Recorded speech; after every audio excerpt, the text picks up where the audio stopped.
ये कहानी शुरू करने से पहले आप ये वीडियो देखिए। ਵਿੱਚ ਉਹ ਆਪਣੇ ਵਿਆਹ ਲਈ ਤਿਆਰ ਹੋਈ ਨਜ਼ਰ ਆ ਰਹੀ ਹੈ ਅਤੇ ਬਹੁਤ ਖੁਸ਼ ਹੈ। ਦੂਜੀ ਵੀਡੀਓ ਵਿਆਹ ਦੇ 5 ਮਹੀਨੇ ਬਾਅਦ ਦੀ, ਜਿੱਥੇ ਉਹ ਬਿਸਤਰੇ ਉੱਤੇ ਬੇਸੁੱਧ ਪਈ ਹੈ ਅਤੇ ਆਪਣੀ ਜ਼ਿੰਦਗੀ ਅਤੇ ਮੌਤ ਦੀ ਲੜਾਈ ਲੜ ਰਹੀ ਹੈ। आज के मॉडर्न युग में भी लड़कियों पे अत्याचार खत्म नहीं हुआ है। कभी दहेज को लेके, कभी अफेयर्स को लेके लड़कियों पे अत्याचार हमेशा होता ही रहता है और लड़कियों को आज तक भी इन सब चीजों के लिए लड़ना पड़ता है। 19 अप्रैल की वो भयानक रात जिसमें नेहा का पूरा परिवार टूट के बिखर गया। ये कहानी है पंजाब के रूपनगर गाँव की। रूपनगर का एक फेमस टाउन है आनंदपुर साहिब। नेहा वहीं से है। नेहा वैसे तो हिंदू परिवार से थी, लेकिन उसको हिंदू परिवार के साथ साथ सिख धर्म भी बहुत पसंद था और टाइम के साथ साथ जैसे जैसे वो बड़ी होती है वो सिख धर्म को अपना लेती है।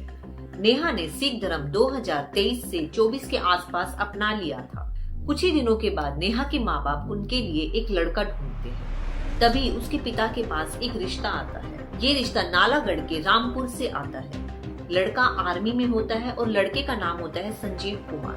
संजीव कुमार की 2 बहनें भी होती हैं। नेहा के माता पिता को ये रिश्ता बहुत पसंद आता है और इधर लड़के के माता पिता को भी नेहा बहुत अच्छी लगती है। शादी से पहले तो लेन देन की कोई भी बात नहीं होती। इधर लड़के वालों की कोई भी डिमांड नहीं होती। नेहा के माता पिता अपनी औकात से भी ज्यादा नेहा को दहेज देते हैं, जो कि एक हर माँ बाप अपनी बेटी को देते हैं। नवंबर 2024 में नेहा की शादी संजीव के साथ हो जाती है। मेरे हस्बैंड मैंने कहते कि तुसी इंस्टाग्राम चलाते हैं। मैं क्या नहीं, मैं नहीं चलाती। मैं क्या फिर मैं उन्होंने मतलब मैंने खुद दसिया कि हाँ मैं तो चलाता है। मैं क्या कोई नहीं, तुसी चला लियो, मैं पीछे बह जाऊंगी। वो अपनी शादी में बहुत ज्यादा खुश होती है। उनकी ये रील भी बहुत ज्यादा वायरल होती है। शादी के 1 हफ्ते तक तो नेहा खुश रहती है, लेकिन शादी के 10 से 15 दिन बाद नेहा को अपने ससुराल वाले और पति के नेचर में कुछ चेंज दिखाई देता है। कुछ दिनों बाद नेहा के साथ बदसलूकी करना, बहुत सारा काम कराना, ये सब शुरू हो जाता है। ऐसा वो इसलिए करते हैं कि जो सामान नेहा के माता पिता ने संजीव को दिया था वो उनको ज्यादा पसंद नहीं आता। उन्होंने शादी से पहले सोचा था कि नेहा के माता पिता उन्हें गाड़ी और बहुत सारा गोल्ड देंगे, लेकिन ऐसा नहीं होता, जिसके कारण संजीव के माता पिता उसे ताने मारना शुरू कर देते हैं। नेहा बहुत ज्यादा परेशान होती है और वो अंदर ही अंदर घुटती रहती है, लेकिन अपने माता पिता को कुछ नहीं बताती। यहाँ तक कि कुछ दिनों बाद संजीव भी उसको दहेज के लिए ताने मारना शुरू कर देता है। नेहा सब कुछ चुपचाप सहन करती रहती है, ये सोचकर कि एक दिन सब कुछ सही हो जाएगा।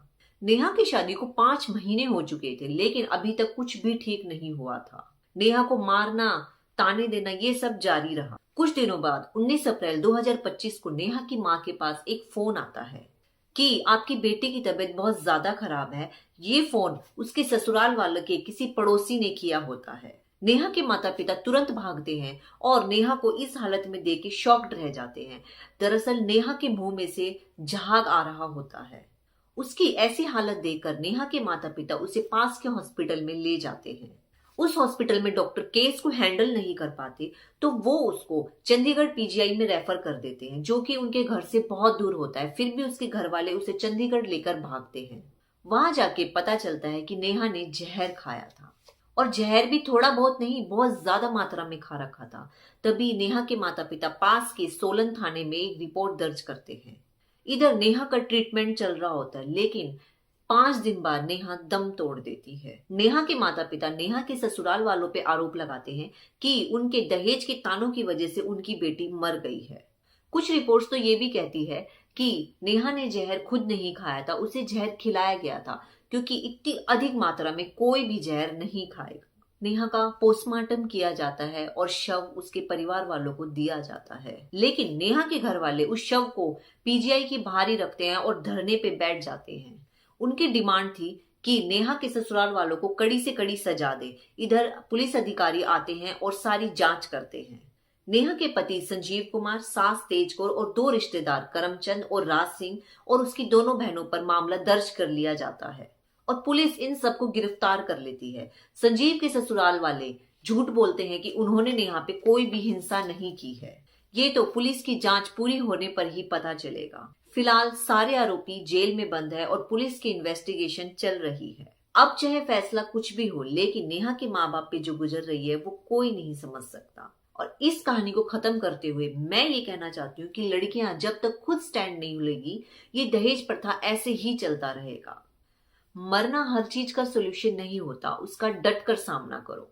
लोगों की हिंसा बिल्कुल मत सहन करो। किसी का क्या गया, लेकिन नेहा के माँ बाप ने अपनी एक पली पलाई बेटी को खो दिया। इसलिए दहेज के खिलाफ आवाज उठाओ और ऐसे लोगों को छोड़ो मत।